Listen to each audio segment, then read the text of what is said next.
Today we'll be doing the review of Tanchjim Bunny. So if you know me, you know I like a bit of thin sounding IEMs. The first IEM that I reviewed and I bought for myself at least is Olina. It's a trip-to-win product made with collaboration with HBB. That's the first IEM that I bought with my own money. I freaking love that IEM. Then came along this brand named Tanchjim. The main reason why HBB tuned or made that IEM is just because they wanted to give the Oxygen a more budget friendly price tag. That's why Olina born. Time went by and people started to like this tonality again and again. Origin came. A whole lot of things came that targeted that clean, spacious sounding DNA that Tanchjim is known for.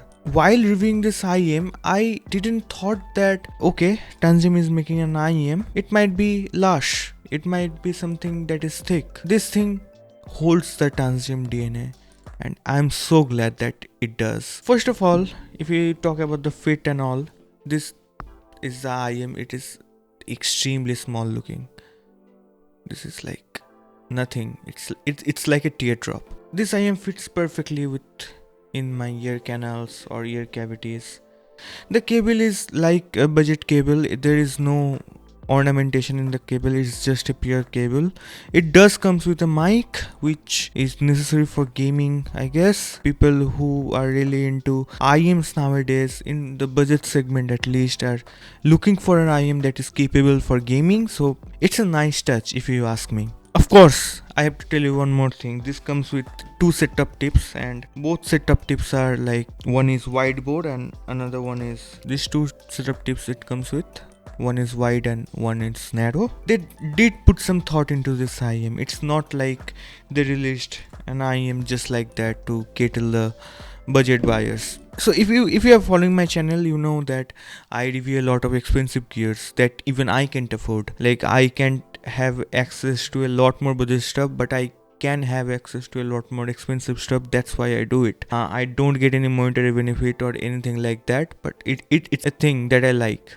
And that's the only thing I started reviewing. I thought I would give a lot more information about expensive IEMs from a perspective of a budget buyer or a student, to give you a little bit more clarity towards the hobby, what it is going in the top end of the spectrum. But to start these things, let's start with the sound signature. Budget IEM is really something that I do care about. Like, it's the first step into the audiophilia hobby for a lot of. It's not something that we should ignore anyhow. Putting a lot of effort into the budget category, especially the $20 mark, is really beneficial, because it will either make you an audiophile or it will just stop the hobby for you, just because the value isn't enough. This price range of IEMs are holding a lot of responsibility in their shoulders, if you can say that. So to portray a sound signature that is natural, that is balanced, a bit more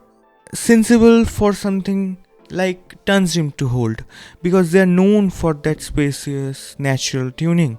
And I do like this tonality in budget IEM just because it gives you almost everything and it doesn't excel in everything. The drawbacks of neutral that we have, we won't get lusher vocals, we won't get a smoother treble. It's just that everything is a bit bumped up. It's a bit clinical. It's a bit more natural. The targets that these IEMs are providing are a little bit of natural thin. It has a substantial boost in the bass. It will give you a bass, but the mid-range won't make something sound extremely good if the song in the first place is not good enough. Before purchasing this IEM, make sure you have in mind that it won't magically make your audio a lot better in terms of lushness or fakeness, artificial textures. It simply doesn't have that. This kind of naturally sounding IEMs has a thing in common, or has a correlation with the spaciousness. This kind of IEMs sound extremely huge. They sound like, although I don't believe that soundstage exists, and a lot of people who are into audio research believe that it's an illusion. So does detailed treble. Yes, I don't think it's a parameter for me to judge an IEM solely based upon, but every natural sounding IEM seemed very huge to me. The sound stage is really massive. The immersion factor is really there to give you everything that you can hear in a stage, and it does hold up to that while not being very peaky or very harsh. The thing comes into our mind that why is the reason that Tanchjim launched this instead of giving you a bunch of armature drivers or bunch of drivers crammed into a shell.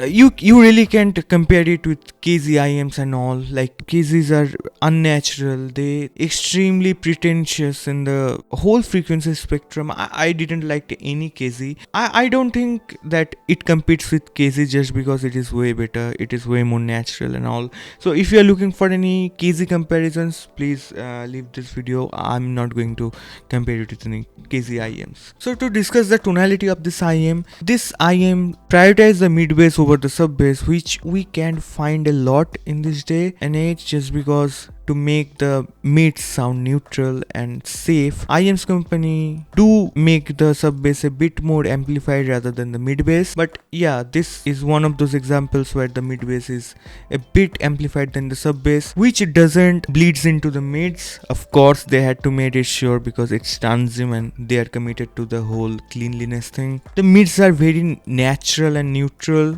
You won't get any lushness into the mids. It's just there. It's just showing itself in its truest form. It is not something that this IEM can be proud of. It's not something that this IEM can be shy of. It's just there. It does nothing to the sound. Then comes the upper mids. Upper mids on this IEM is excellent. I really enjoyed the upper mids on this IEM, like really well, and I didn't quite expected it to be performed this well. Then comes the 8 kHz peak. The 8 kHz peak is there. You can control it with tips. Let assured it is there, and it will make you feel like it is there to give you a bit more resolution uplift or bit more presence into the mix. The 10K region, the frequency of this IEM is not really boosted like the 8 kHz, be it the masking or something. While EQing, I will tell you a lot about how to make this IEM sound a lot better.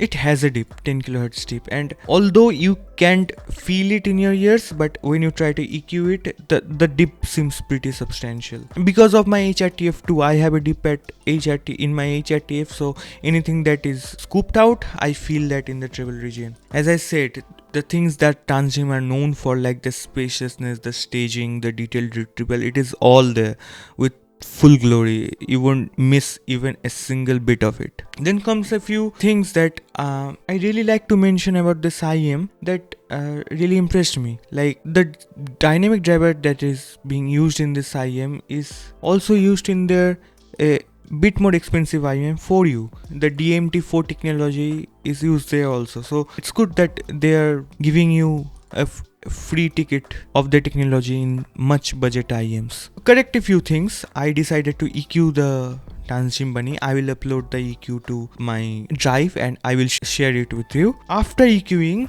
I can tell you a bit of things that is improved in a lot in this IEM. This is the EQ profile that we are looking at. I use this EQ profile to listen to a lot of tracks to give you better timbre tonality. If you start by analyzing the EQ, this EQ will give you a lot more physicality in the sub bass. The mid bass will be a bit more maintained and not in your face. Female vocals get a more body and airiness is reduced. At the same time, the whole upper mid range becomes a lot more organic. Male vocals got the biggest improvement with this EQ. They sounded organic, juicy, lush. Treble becomes very natural in the mix. You won't feel the 8 kHz peak, you won't feel the 10 kHz tape. The note weight becomes suddenly better, although the crunch in the IEM, the crunch factor that we all love in acoustic guitars, in Eric Clapton and all, is a bit reduced. The sound stage becomes narrow too, but the fun fact is it becomes a bit more rounded. The original soundstage of this IEM is a bit yoke shaped. It is stretched from left to right and it is not a holographic soundstage to be exact.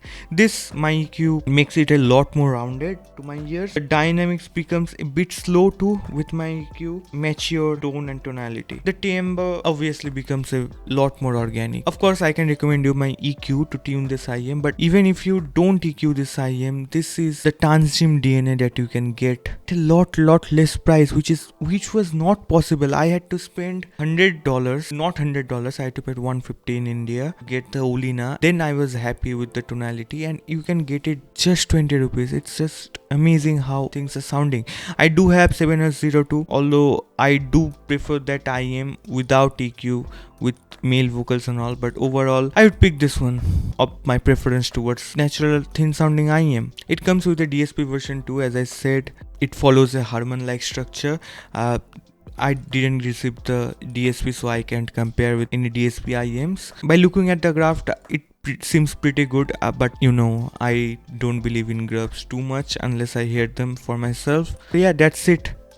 It's a pretty great IEM, and I'm sure I'm going to use it a lot too, even though I have a lot more expensive IEM in my arsenal.